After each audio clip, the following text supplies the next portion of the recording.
Hello guys and welcome back to my channel. Actually today I decided to make a video about the 3 questions that most of you ask me in the DMs or in the comments on my YouTube videos. So the 3 topics will be a SIM card, how to make a bank account in Korea, and also what should you do if you move your house. Let's get right into it. The first thing is how to make a SIM card in Korea.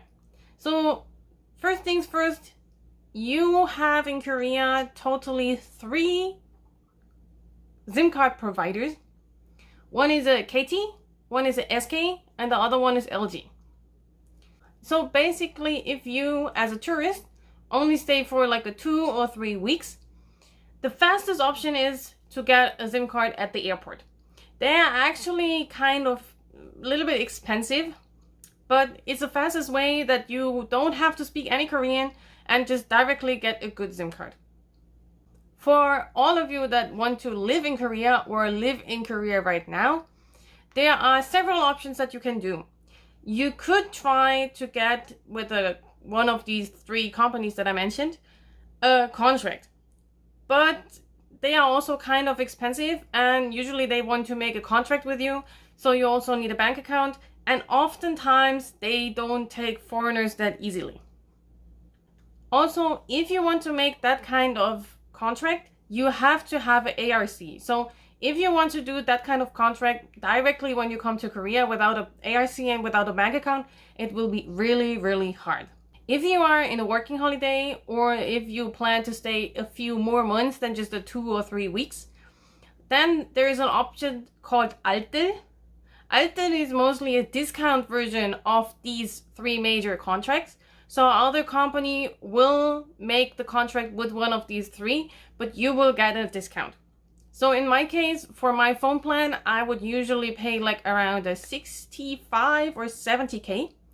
But because I also made with that Altel company, I only have to pay 35k per month.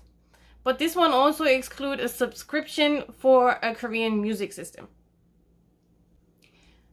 If you want to have a cheaper option, there's also an option that is from a kind of Chinese company. But in that case, I had, and several of my friends had, really bad experience with them because they were not really nice to non-Chinese people. So in that case, if you really want to make that kind of really cheap, like it's a 10k per month, but later you have a slowed down internet connection, if you want to make that, then just give me a DM in Instagram and then I will tell you where you can go. But I don't want to tell their name and make advertisement for them. There's another option that one of my friends used and she was kind of satisfied with that, she told me. So also you can do it with a passport. You can go to a shop and they will make it with you. Also for this case, because I don't want to make advertisement because I didn't use that service, just give me a DM in Instagram and I will let you know the contact details also for this.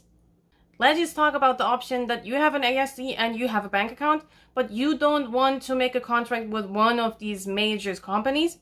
Then you can also make that Altel phone that I told you.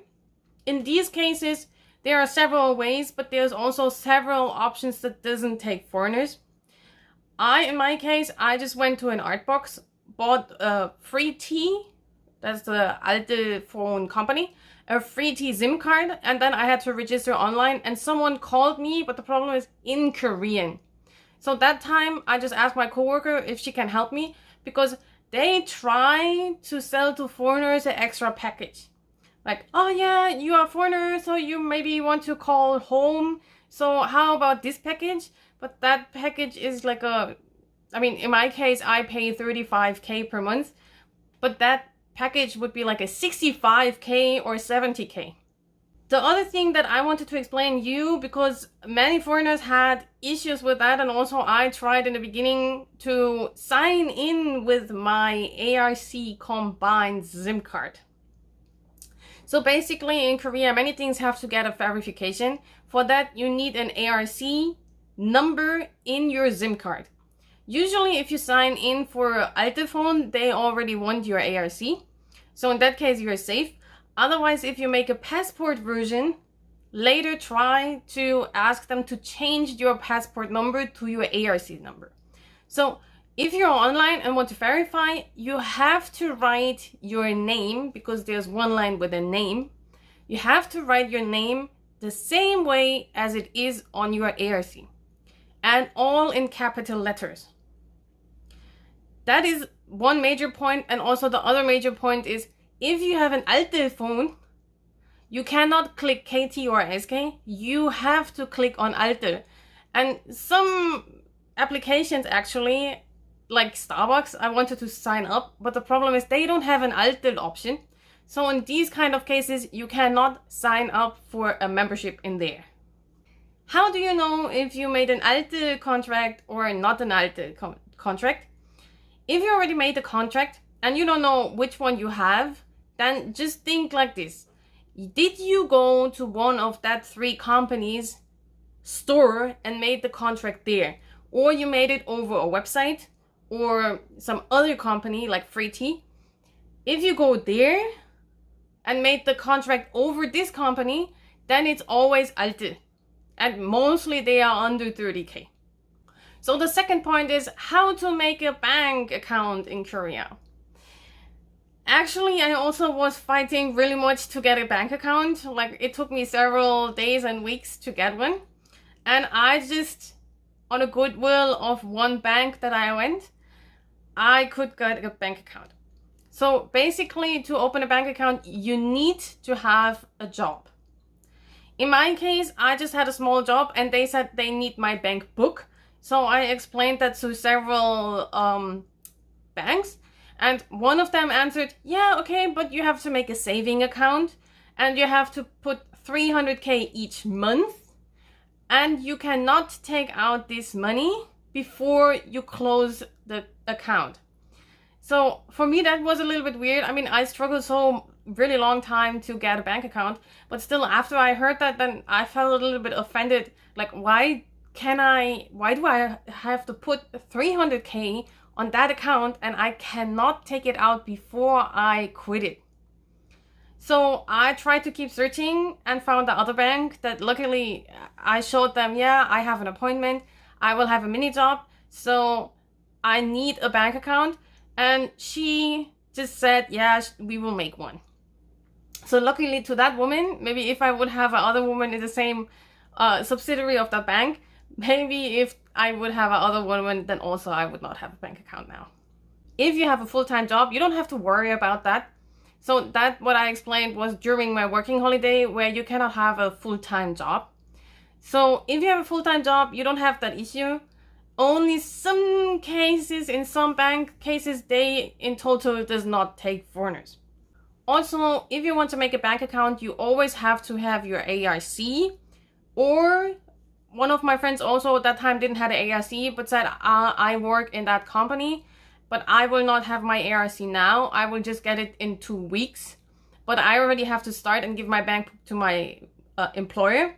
And they called the employer and just to verify that that is right, and said, you have to get, as soon as you get your ARC, you have to come back and give it to us. So in that case, it would also work. The third point is, when you move your house, and if it's just the other side of the street, you always have to change your address in your ARC. I know that sounds a little bit awkward. I mean, I don't know how that works in other countries, because in Germany we have that kind of rule also. As soon as you move, you have to get the documents, that, like an apartment contract or something from a Goshi-won or a hostel owner, that you will live in there, like to verify that you are really living there. So we in Germany have that rule already, but I don't know how it is in other countries. So basically, when you move, you just ask the person that you give your money to, please give me documents for my registration of my residence. And basically, they already know what they have to prepare. If you have a guest family, most of the times they don't know what documents they have to provide to you. So for this case, you just can call the immigration office and just ask what documents are needed. So most of the times you need more documents for immigration office and getting new ARC, compared to you just want to change your address.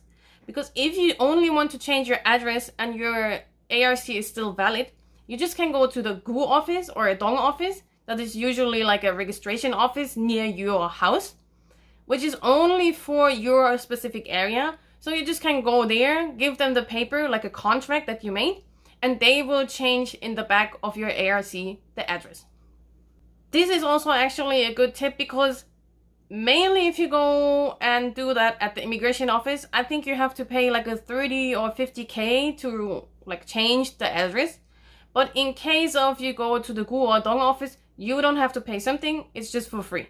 So that was it for this video. I'm already preparing a how to live in Korea guide for apartments in Korea.